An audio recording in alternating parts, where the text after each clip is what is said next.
Aujourd'hui, je vais vous parler du système qui m'a permis de générer le mois dernier 7 630 € de loyer et ce, en l'espace de 3 ans d'investissement. Donc, vous allez voir dans cette vidéo, je l'ai décomposé vraiment en 8 étapes. C'est un système en 8 parties. Donc, on va voir ça ensemble. On va tout d'abord démarrer par la première partie de ce système, sans quoi rien ne serait possible, c'est finalement la détermination des objectifs. Alors, je vous ai fait des petits dessins, vous allez voir, là, il y a des petits enfants, là, il y a un papy qui se tient, qui est tout voûté, hein, et là, il y a un billet, là, il y a un soleil. Ça veut dire quoi? Ça veut dire qu'en fonction de chaque personne, là, vous qui regardez cette vidéo, vous avez forcément des objectifs qui sont différents. Ça peut être, on va vouloir investir dans l'immobilier pour différentes raisons. Ça peut être pour préparer l'avenir de ses enfants, ça peut être pour un peu anticiper sa retraite, sécuriser voilà, son avenir financier. Ça peut être également pour générer un excédent de trésorerie, générer des compléments de revenus pour nous soulager tous les mois, ou ça peut être tout simplement pour profiter de la vie, voilà, avoir des revenus un peu supérieurs pour partir au soleil, en vacances plus souvent, profiter en famille, tout simplement. Donc ça, tant que toi, tu n'as pas déterminé ces objectifs, ce fameux pourquoi, voilà, la raison qui va te pousser à passer à l'action en immobilier, à mon sens, c'est compliqué. Tu dois absolument démarrer par cette partie-là si tu veux gagner du temps. Pourquoi je te dis ça encore une fois? C'est vraiment issu de mon expérience. Quand j'ai démarré moi en IMO, bah finalement j'ai démarré mais sans trop savoir pourquoi je voulais faire les choses. Et finalement j'ai perdu pas mal de temps. Ce qui m'a permis vraiment d'accélérer, c'est ces fameux objectifs que j'ai déterminés. La deuxième étape de ce système, ça va être également une étape primordiale, c'est ce que j'appelle moi l'étape du profil investisseur. Le profil investisseur, c'est quoi? C'est quelle est la dose de risque que tu es prêt à prendre sur tes projets d'investissement immobilier. Bon, pour faire très simple, on va schématiser les profils investisseurs en 3 catégories. Ce que j'appelle les investisseurs, alors je l'ai matérialisé avec un petit bonhomme avec un sourire, les investisseurs offensifs qui aiment prendre du risque. Tu vois, typiquement, si dans la vie de tous les jours, je dis n'importe quoi, mais tu vas jouer au loto, c'est pas un bon exemple, mais mine de rien, tu es OK pour prendre un peu de risque. Tes joueurs, finalement, tu es OK avec ça. Tu vas être sur un profil davantage offensif. Tu peux également être sur un profil, on va dire, tempéré. Donc, tu as besoin de maîtriser à fond les risques avant de te lancer. Tu es OK pour prendre des risques, mais il te faut la connaissance avant. Donc là, tu es sur un profil davantage équilibré ou bien tu es sur un profil ultra défensif où finalement, la prise de risque, elle est très compliquée pour toi et tu vas aller sur des projets finalement qui vont être très simples à gérer, à mettre en pratique, etc.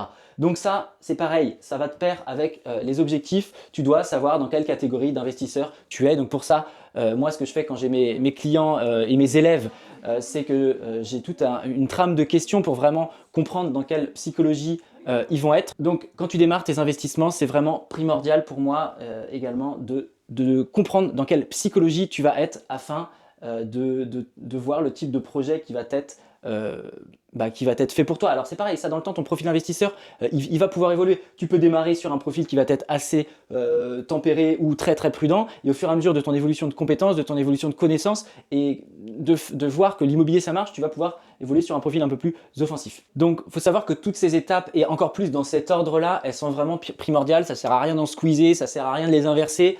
Ça c'est issu les amis de près de 5 ans d'investissement immobilier à titre personnel, à titre professionnel. Aujourd'hui c'est mon métier, je suis investisseur professionnel, je suis également marchand de biens. J'ai plus de 12 millions d'euros d'investissement à mon actif pour une centaine de personnes accompagnées, plus de 1000 visites de biens. Donc en fait, si j'ai établi ce système dans cet ordre-là, c'est vraiment qu'il y a une raison. Donc respectez vraiment les choses si vous voulez gagner du temps et vraiment capitaliser sur toute l'expérience que j'ai pu engendrer ces dernières années. La troisième étape, ça va être quoi? L'élaboration de la stratégie.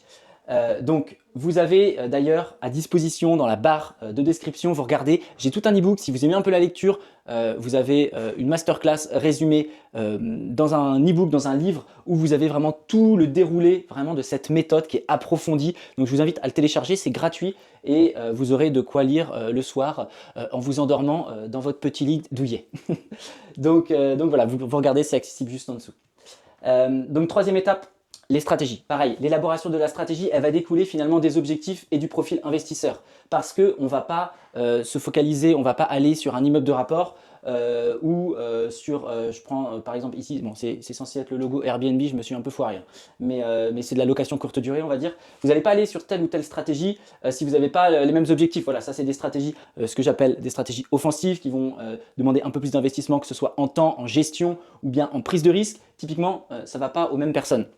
Donc l'élaboration de cette stratégie, que ce soit le type de bien, stratégie d'exploitation, donc location à l'année, location courte durée, stratégie des biens en copropriété, des biens en monopropriété, pratiquer de la division, de la colocation, bref, il y a plein de choses de possibles, mais tout ne convient pas à tout le monde. Et cette stratégie, elle va vraiment découler de votre profil et de vos objectifs.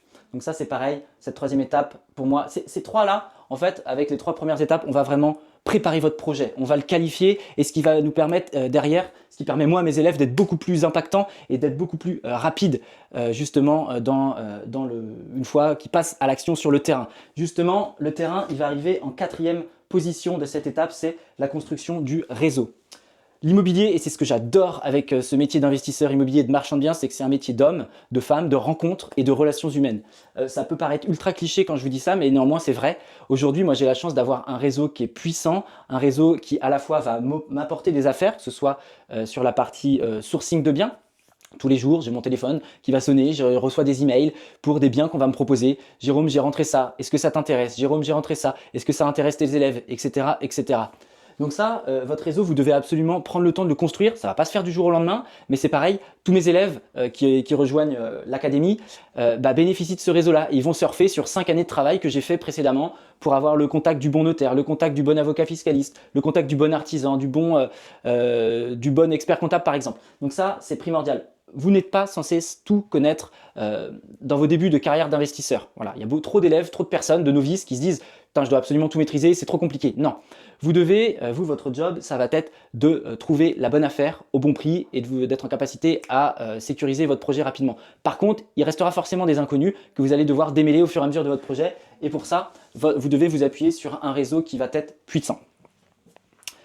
La 5e étape, c'est de trouver la pépite. Bon, ça, on va pas se mentir, c'est le plus jouissif quand vous arrivez à mettre la main sur un bien qui va cocher tous les critères que vous avez déterminés précédemment. Vous pouvez acheter un bien en dessous du prix du marché avec une belle rentabilité qui va vous rapporter du cash flow. Et j'aurais pu même préciser dans un emplacement de qualité, et vous avez trouvé votre pépite immobilière. Ça ne va pas venir du jour au lendemain. Vous pouvez prendre des raccourcis forcément. Quand vous utilisez la bonne méthode, quand vous effectuez les bonnes actions, vous pouvez justement optimiser votre temps, optimiser vos efforts pour justement, en l'espace de quelques semaines, quelques mois, trouver cette pépite qui vous attend. Ça me fait penser à Xavier d'ailleurs. J'ai une vidéo YouTube sur le sujet, un témoignage de Xavier où je suis allé voir son immeuble de rapport qu'il a trouvé en l'espace de 3 ou 4 mois grand maximum après le début de l'accompagnement. Il a trouvé une dinguerie vraiment absolue. Donc je vous invite à aller consulter cette petite vidéo. Voilà, vous pourrez voir un petit peu le type de projet que sont capables de réaliser les élèves et le type de pépites justement qu'ils sont capables de trouver. Donc cette 6e étape, quelle est-elle? La 6e étape, faut vraiment pas la négliger, c'est ce qui va finalement te rapporter vraiment de l'argent, du monnaie, du flouze, de la thune. Et nous en tant qu'investisseurs, on va pas se mentir, c'est vraiment ce qu'on vise. Donc l'optimisation, c'est quoi? Ça va être venir valoriser le bien. Tu dois valoriser le bien à travers des potentiels travaux, à travers une optimisation de DPE, à travers une transformation du bien. Ça peut être une surélévation, une division, l'aménagement d'une surface aujourd'hui qui n'est pas exploitée. Bref, tu dois trouver un moyen de venir augmenter le potentiel de ton bien et finalement sa valeur finale sur le marché. Donc voilà, je t'ai cité quelques exemples.